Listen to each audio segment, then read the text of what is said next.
না সুবহান। তোমার হাবিবের নূর সৃষ্টি করেছেন। তখন এই নূরটা যখন সৃষ্টি করলেন, এই নূরটার অবস্থাটা কি হয়েছিল? আল্লাহ রসুল বললেন, ফাযালিকা নূরু ইয়াদুরু বিল কুদরতে হাইসু শা আল্লাহু তাআলা। আল্লাহ যখন শুধুমাত্র আল্লাহ ছিলেন, আর কোনো কিছুই ছিল না, শুধুমাত্র আল্লাহ ছিলেন। আল্লাহ সর্বপ্রথম মোহাম্মদ সাল্লাল্লাহু আলাইহি ওয়াসাল্লামের নূর মুবারক সৃষ্টি করলেন। এই নূর মুবারক সৃষ্টি করার পরে আল্লাহ রসুল বলতেছেন, এরপরে এই নূরটা আল্লাহর ইচ্ছা অনুযায়ী, আল্লাহর কুদরতি এলাহিয়তের মধ্যে এই নূরে মুহাম্মদটা ইচ্ছা মতো ঘোরাফেরা করেছেন। বলুন না সুবহানাল্লাহ। নূরে মুহাম্মদ। আল্লাহ রসুল বলেন, জাবের শোনো, ওয়ালাম ইয়াকুন ফি যালিকাল ওয়াক্তে লাউহুন ওয়ালা কালামুন ওয়ালা জান্নাতুন ওয়ালা নারুন ওয়ালা মালাকুন ওয়ালা সামাউন ওয়ালা আরদুন ওয়ালা শামসুন ওয়ালা কামারুন ওয়ালা জিন্নুন ওয়ালা ইনসুন। আল্লাহ রসুল বললেন, শোনো হে জাবের, যখন আল্লাহ রব্বুল ইজ্জত তোমার হাবিবের নূর মুবারক সৃষ্টি করেছেন, তখন লৌহ ছিল না। লৌহ কি? লৌহ হলো আমাদের সবার ভাগ্যলিপি, যে জায়গার মধ্যে আল্লাহ লিখে রাখছেন সেই জায়গার নাম হলো লৌহ। সমস্ত মখলুকের ভাগ্য লিখে, তাকদীরের তার যাবতীয় বিষয়াদিগুলো লিখে আল্লাহ যে জায়গার মধ্যে গচ্ছিত রেখেছেন সেই জায়গার নাম হলো লৌহ। আল্লাহ রসুল বলতেছেন, সেই সময় লৌহ ছিল না। ওয়ালা কালাম, ভাগ্যলিপি লিখেছে কে? কলমে। সেই সময় কলমও ছিল না। ওয়ালা জান্না ওয়ালা নার, সেই সময় জান্নাতও ছিল না, সেই সময় দুজকও ছিল না। সেই সময় আসমানও ছিল না, সেই সময় জমিনও ছিল না। সেই সময় কোনো ফেরেশতাও ছিল না, সেই সময় সূর্যও ছিল না, চন্দ্রও ছিল না। সেই সময় কোনো জিন্নাত জাতি আল্লাহ সেই সময় সৃষ্টি করেছেন যেই সময়ে মাটির অস্তিত্বই ছিল না। তাহলে মুহাম্মদ সাল্লাল্লাহু আলাইহি ওয়াসাল্লাম সেই সময় মাটির ছিলেন না নূরের ছিলেন? নূর ছিলেন।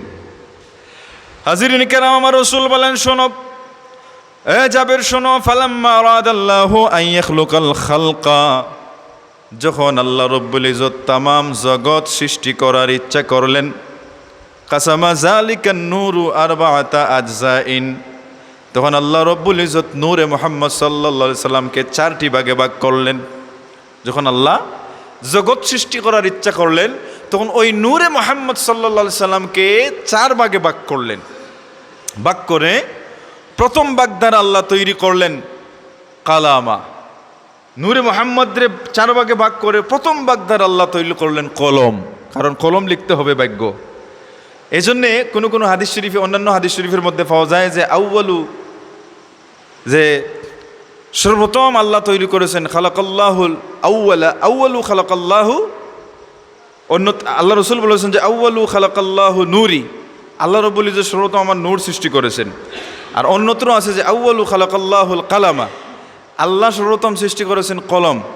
অন্য জায়গায় আছে যে আল্লাহ সর্বপ্রথম সৃষ্টি করেছেন আকল, বুদ্ধি, সেটাও কিন্তু সহিহ হাদিস যে সর্বপ্রথম আল্লাহ আকল সৃষ্টি করেছেন। অন্যত্র আছে সর্বপ্রথম আল্লাহ কলম সৃষ্টি করেছেন। আর আল্লাহ রসুল নিজেই তো বলেছেন যে সর্বপ্রথম আল্লাহ আমার নূর সৃষ্টি করেছেন। তাহলে এখন কেহ সর্বপ্রথম আল্লাহ কলম সৃষ্টি করেছেন এই হাদিসখানা এনে সর্বপ্রথম আল্লাহ যে নূরে মুহাম্মদ সৃষ্টি করেছেন সেটাকে অস্বীকার করেন। নাউজুবিল্লাহি মিন যালিক। কলমটা যখন ছিল না তখনও ছিল নূরে মুহাম্মদ। যখন কলমের অস্তিত্ব ছিল না তখন আল্লাহ সৃষ্টি করেছিলেন নূরে মুহাম্মদ। নূরে মুহাম্মদের কারণেই কলমের অস্তিত্ব এসেছে। নূরে মুহাম্মদের কারণেই কিন্তু অন্যান্য সমস্ত জগতের অস্তিত্ব এসেছে। সুতরাং নূরে মুহাম্মদ ছিল না বলে, অর্থাৎ রসুলকে এটা যদি মানানো যায় যে সর্বপ্রথম কলম সৃষ্টি, তাহলে তো আর সর্বপ্রথম নূর সৃষ্টি সেটা বলা যাবে না, রসুলকে মাটির বানানো যাবে। নাউজুবিল্লাহি মিন যালিক। নূরে মুহাম্মদকে 4টা ভাগ করে প্রথম ভাগ দ্বারা আমার আল্লাহ বানালেন কলম, দ্বিতীয় ভাগ দ্বারা আমার আল্লাহ বানালেন লৌহ, অর্থাৎ ভাগ্যলিপিগুলো লিখে আল্লাহ লৌহের মধ্যে রাখলেন। তৃতীয় ভাগ দ্বারা বানালেন, তৈরি করলেন আমার আল্লাহর আরশ। দেখেন, নূরে মুহাম্মদ আল্লাহ যখন সৃষ্টি করেছেন তখন কিন্তু আল্লাহর আরশও ছিল না। নূরে মুহাম্মদ আল্লাহ আর নূরে মুহাম্মদ ছিল নূরে মুহাম্মদ আল্লাহ রসুলের নূর দ্বারাই আমার আল্লাহর আরশ আল্লাহ সৃষ্টি করেছেন। এই তিনটা বাগ দ্বারা তিনটা বানালেন। চতুর্থ বাঘকে আমার আল্লাহ আরও চারটা ভাগে ভাগ করলেন। চারটা ভাগে ভাগ করে প্রথম বাগ দ্বারা আমার আল্লাহ বানালেন হামালাতুল আরশ। তার মানে হলো আল্লাহর আরশ বহনকারী ফেরেশতারা বানালেন। আরশ বহনকারী ফেরেশতা, আল্লাহর আরশ কোনো বেইসের উপরে নয়, কোনো কুঠার উপরে নয়। আল্লাহর আরশটা হচ্ছে ফেরেশতাদের কাঁধের উপরে। বলুন না সুবহানাল্লাহ। দ্বিতীয় পর্যায়ের নূরকে চার ভাগে ভাগ করে প্রথম ভাগ দ্বারা আমার আল্লাহ বানালেন আল্লাহর আরশ বহনকারী ফেরেশতা। দ্বিতীয় ভাগ দ্বারা বানালেন আল্লাহর কুরসি, আল্লাহর সিংহাসন বানালেন। এরপরে তৃতীয় ভাগ দ্বারা আল্লাহ তৈরি করলেন সমস্ত ফেরেশতা। যত ফেরেশতারা আছেন সমস্ত ফেরেশতারা রাসূল পাক সাল্লাল্লাহু আলাইহি ওয়াসাল্লামের নূর থেকে তৈরি। সুবহানাল্লাহ। হাজিরিন, চতুর্থ ভাগটাকে আমার আল্লাহ আরও চার ভাগে ভাগ করলেন। চার ভাগে ভাগ করে প্রথম ভাগ দ্বারা বানালে তৈরি করলেন সমস্ত আসমান, 7 আসমান। দ্বিতীয় ভাগ দ্বারা তৈরি করলেন আরদিন, 7 জমিন। তৃতীয় ভাগ দ্বারা আল্লাহ তৈরি করলেন জান্নাত এবং জাহান্নাম। চতুর্থ ভাগটাকে আমার আল্লাহ আরও 4 ভাগে ভাগ করলেন। ভাগ করে প্রথম ভাগ দ্বারা বানালেন নূরুল আবসারুল মুমিনিন, মুমিনদের নূর। সুবহানাল্লাহ। মুমিনরা চোখের দ্বারা যে নূর দেখে, আমরা যে চোখ দিয়ে যে দেখি, এটা একটা আলো দ্বারা দেখি। এই আলোটা যখন নিভে যায় দুনিয়াটা অন্ধকার হয়ে যায়, ঠিক কি না? এই যে আলোটা, এটাও কিন্তু নূরে মুহাম্মদ। বলুন না সুবহানাল্লাহ। এটাও কিন্তু নূরে মুহাম্মদ, মুহাম্মদ সাল্লাল্লাহু আলাইহি সাল্লামের নূর মোবারকের একটা অংশ দ্বারা আমাদের চোখের আলো আল্লাহ তৈরি করেছেন। দ্বিতীয় ভাগ দ্বারা আল্লাহ তৈরি করেছেন নূরু কুলুবুহুম ওয়াহিয়া মারিফাতুল্লাহ, কলবের নূর, অন্তরের নূর। অন্তরের মধ্যে একটা নূর আছে যেটা হলো মারিফাতের নূর। চোখ দিয়া যতক্ষণ পর্যন্ত পর্দা নাই ততটুকু পর্যন্ত দেখা যায়। হাদিস, এখানে হাদিস ইমাম বড় পীর আব্দুল কাদের জিলানী রহমাতুল্লাহ গনিয়াতুত তালিবিনের মধ্যে এখানে হাদিস এনেছেন যে একজন মানুষ খালি চোখকে কতটুকু দেখতে পারে? একজন মানুষ খালি চোখকে 8 মাইল পর্যন্ত দেখতে পারে। সুবহানাল্লাহ। এরপরে নয়, 8 মাইল পর্যন্ত দেখতে পারে, যদি কোনো পর্দা না থাকে। আর পর্দা থাকলে তো পর্দা পর্যন্ত তার চোখের সীমানা। কিন্তু হাজিরিন, কলবের মধ্যে, কলবের যে আলোটা, কলবের যে নূরটা, সেই নূর দ্বারা 8 মাইল নয়, এই 500 বছরের রাস্তা, প্রথম আসমান নয়, বরং সিদরাতুল মুনতাহা পর্যন্ত দেখতে পারে। সুবহানাল্লাহ। তার প্রমাণ আবু বকর সিদ্দিক রাদিয়াল্লাহু তাআলা আনহু। জিবরাইল আলাইহিস সালাতু ওয়াস সালাম আদম সুরতে, মানুষের সুরতে হযরতে আবু বকর সিদ্দিক রাদিয়াল্লাহু তাআলা আনহুর সামনে এসে বললেন, আবু বকর সিদ্দিক, আপনি বলুন তো এই মুহূর্তে জিবরাইল আলাইহিস সালাম কোথায় আছেন?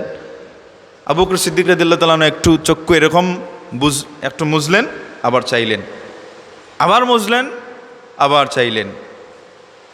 দ্বিতীয়বার মুজার পরে তৃতীয়বার মুজে তখন তিনি বললেন যে আমি প্রথমবার যখন চক্ষুটা মুজলাম, সামান্য সময় খালি চক্ষু মুছছেন আর খুলছেন, মুজে আমি সমস্ত দুনিয়ার পূর্ব থেকে পশ্চিম, উত্তর থেকে দক্ষিণ সবগুলো আমি তাল্লাশি করলাম, কোথাও জিবরিলকে পেলাম না। দ্বিতীয়বার যখন আমি বুঝলাম, চক্ষুটা মুজলাম, মোজার পরে আমি সমস্ত আসমান তালাশ করলাম, কোথাও পেলাম না। তৃতীয়বার যখন মুজলাম, আমি সিদরাতুল মুনতাহা পর্যন্ত আমি তালাশ করলাম। আমি জানি আল্লাহ রসুল বলেছেন জিবরাইল আলাইহিস সালাম মেরাজের রাত্রিতে সিদরাতুল মুনতাহায় গিয়ে বিদায় নিয়েছেন যে ইয়া রাসূলুল্লাহ, আমি আর আগাতে পারবো না। তাহলে বোঝা গেল জিবরাইল আলাইহিস সালামের শেষ সীমানা সিদরাতুল মুনতাহা। আমি সিদরাতুল মুনতাহা পর্যন্ত খুঁজে আসলাম, কোথাও জিবরাইল পেলাম না। আমার সামনে যিনি, তিনি হচ্ছেন মনে হয় জিবরাইল। এটা কোন নূর দিয়ে দেখলেন? অন্তরের কলবের নূর, যে নূরটাও হলো রাসূলুল্লাহর নূরের একটা অংশ। বলুন না সুবহানাল্লাহ। এরপরে চতুর্থ ভাগ দ্বারা তৈরি করলেন, দ্বিতীয় ভাগ দ্বারা কলবের নূর, আর তৃতীয় ভাগ দ্বারা তৈরি করলেন আমাদের ইমানের কালেমা, লা ইলাহা ইল্লাল্লাহু মুহাম্মাদুর রাসূলুল্লাহ সাল্লাল্লাহু আলাইহি ওয়াসাল্লাম। এই ইমানের কালিমাটাও কিন্তু এমনি এমনি নয়, ইমানের কালিমার মধ্যে নূর আছে, যে নূরটা হলো নূরে মুহাম্মদ। বলুন না সুবহানাল্লাহ। এই জন্যে যে মানুষটাই তার অন্তর দিয়ে এবং জবান দিয়ে, জবান এবং অন্তর এক করে যে ব্যক্তি কালিমা পড়ে নিবে, যে ব্যক্তি কালিমা পড়ে নিবে, আমার রাসূল বলেন মান ক্বালা লা ইলাহা ইল্লাল্লাহ দাখালাল জান্নাহ, সে আজ হয় কাল হয় জান্নাতে প্রবেশ করবে। বলুন না সুবহানাল্লাহ। হাজরিন কেরাম, সামিন এজাম, এজন্যে দেখা গেল তাহলে তৃতীয় ভাগ দ্বারা ইমানের কালিমা আল্লাহ তৈরি করলেন, আর বাকি চতুর্থ ভাগ দ্বারা আল্লাহ সমস্ত পৃথিবী সৃষ্টি করলেন। বলুন না সুবহানাল্লাহ। তাহলে এই হাদিসে জাবের থেকে আমরা পেলাম আমার হাবিবের নূর দ্বারা তামাম সৃষ্টি, তামাম মখলুক আমার আল্লাহ সৃষ্টি করেছেন। বলুন না সুবহানাল্লাহ।